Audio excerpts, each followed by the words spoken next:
Ni Sir Joel na hotdog. Ala, blurred na yung mga face niya. Hindi niya mariread ng camera ko. Pen, mga hotdog natin. Ba't ang dilim na? Diyos ko, Lord. Baka pinag-ilo daw. Yan, gabing-gabi na po dito. Pen, yung hotdog mo! Da.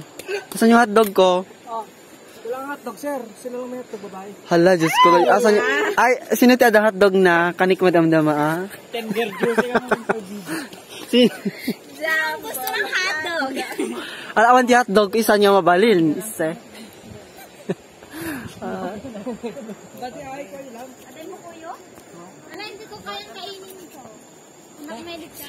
Kanya, hindi ka mahilig sa hotdog na eh. Talaga, promise, in real life. Sana all may real life pa. Huwag nila magtudok. Ika lang ang matudtudok. Pag kita po, tagijay ka kadwak nga.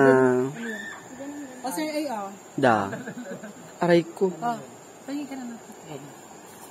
Hindi, kayo na yan. Okay na to?